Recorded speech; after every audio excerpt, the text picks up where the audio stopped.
Olá, alunos, eu sou o professor Manacias e nossa aula de hoje é sobre ciências. Vejam só, hoje nós vamos estudar a página 62 e 63, mas vamos dar uma recapitulada na página 60 e 61, tá certo? Aqui diz o seguinte, em relação à luz visível, né? O que é a luz visível? É a luz do sol que nós podemos enxergar em um certo aspecto. Veja só, aqui é o seguinte, a retina humana é capaz de perceber as ondas eletromagnéticas de frequência desde aproximadamente 4,3 vezes 10 expoente 14 Hz até cerca de 7,5 vezes 10 expoente 14 Hz. Dentro dessa faixa chamada espectro visível estão todas as cores do arco-íris, que embora muitas pessoas digam serem 7, na verdade são infinitas, já que inúmeros tons de vermelho e de laranja, de amarelo e etc. Então veja só. Então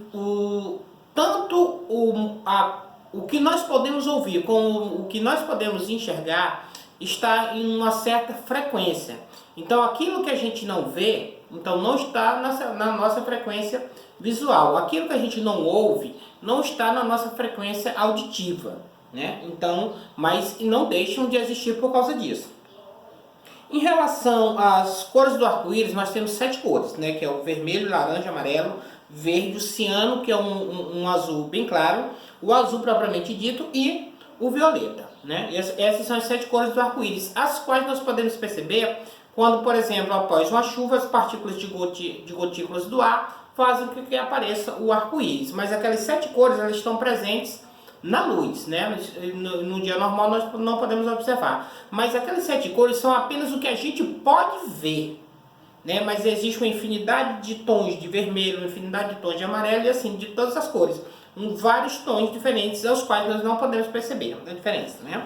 Aqui é o seguinte, os tons de vermelho aparecem na extremidade de frequência mais baixa do espectro visível e o violeta aparece na extremidade de frequência mais alta. Então, em relação à frequência do espectro de luz, existe a frequência baixa e existe a frequência alta. Em relação à frequência baixa, existem 3 tipos de ondas, que são as ondas de rádio e TV, que no caso, quem são essas ondas de rádio e TV? De rádio são AM, FM e de TV é UHF e VHF, né? Existem as micro-ondas, existe o infravermelho, né? São as ondas de rádio e TV, micro-ondas e infravermelho são os 3 tipos de onda baixa. Existem mais 3 tipos de ondas, que são as frequência alta. No caso, eles são o ultravioleta, o raio-x e os raios gama, né? Vamos lá, em relação às ondas de rádio e TV, eu já falei. Em relação às micro-ondas, são as ondas que aquecem o líquido. Por exemplo, as micro-ondas são usadas em vários equipamentos de GPS e equipamentos via satélite. Mas no doméstico, elas são usadas, as micro-ondas, em aparelhos que conseguem esquentar o líquido que existe nos alimentos, né? No aparelho de micro-ondas.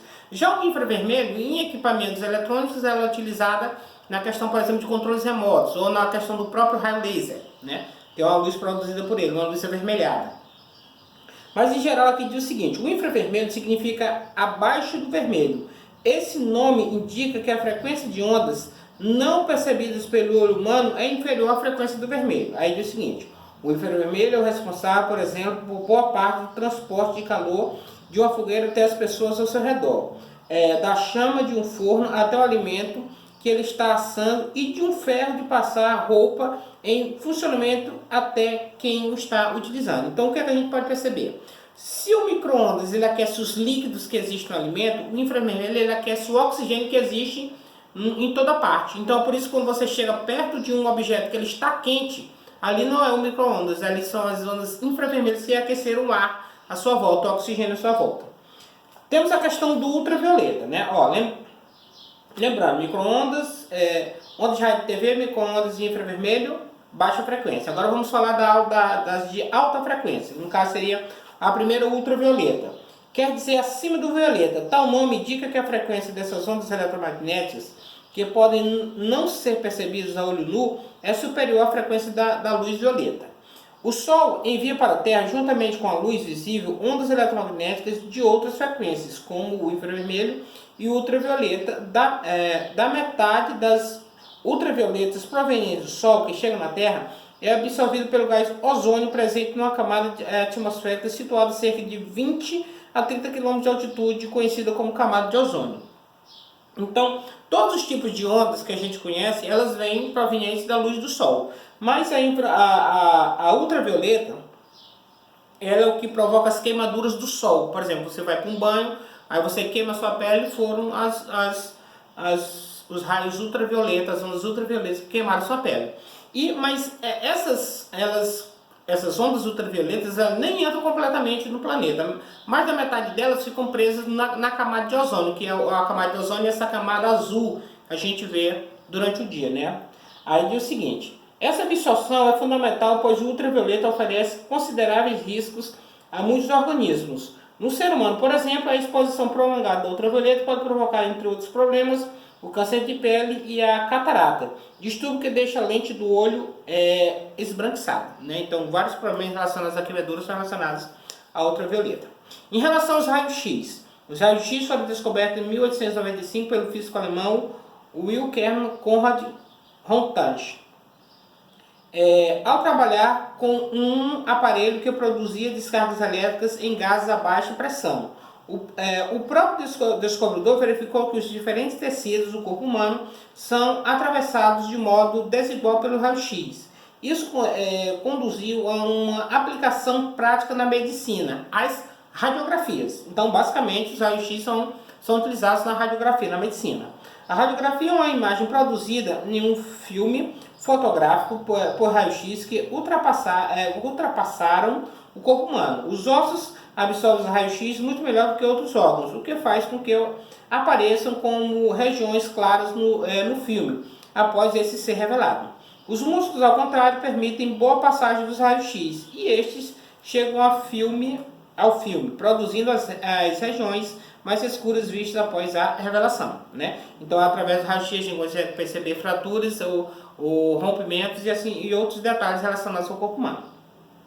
A radiografia é importante para determinar diagnósticos médicos, contudo a exposição repetida aos raios-x oferece risco à saúde, como aumento da probabilidade de câncer. Por isso, os tecidos de radiografia usam aventais de chumbo e protegem-se atrás de uma parede desse metal, que bloqueia a passagem de raio-x. Então, a questão do raio-x, ele pode provocar danos à saúde da pessoa que está manuseando aquilo ali, porque por ser um uso prolongado, está exposto todos os dias. Então, eles têm certos equipamentos, como um avental próprio, né, ou um aparelho revestido de chumbo para evitar o acúmulo desse tipo de radiação.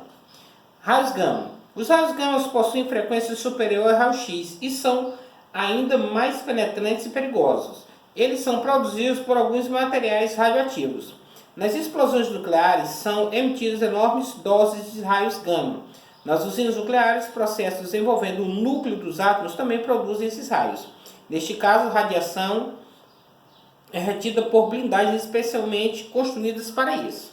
Os raios gama são usados de modo controlado sob indicação de supervisão médica, em uma técnica chamada radioterapia. Ela permite tratar pacientes com câncer em determinados estágios da doença. Nessa técnica, os raios gama são dirigidos para o local do tumor e matam células cancerosas, né? Então, em relação aos raios gama, eles são basicamente raios radioativos, que estão presentes na luz, mas eles também podem ser obtidos através de alguns materiais que existem na Terra.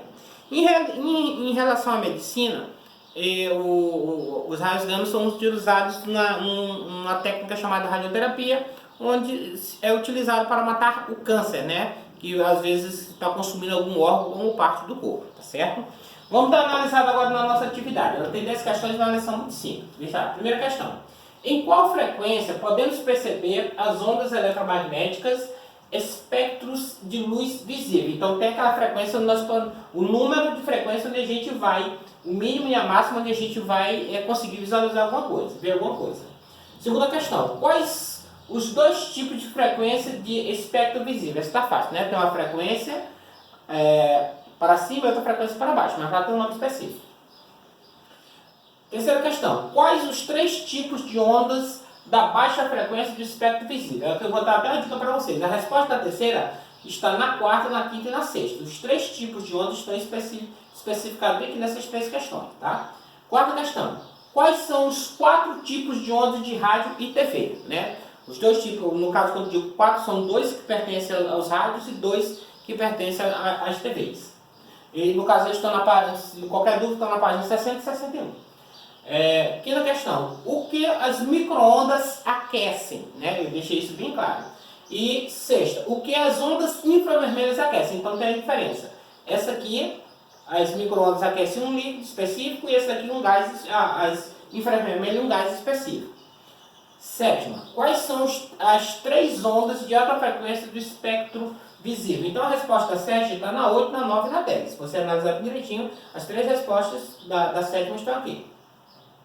Oitava, as ondas ultravioletas são absorvidas por qual camada gasosa da Terra?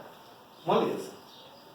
Nona, os raios X são utilizados em qual exame médico? Mencionei agora há pouco. E 10, os raios gama são utilizados em qual técnica médica? Tá certo?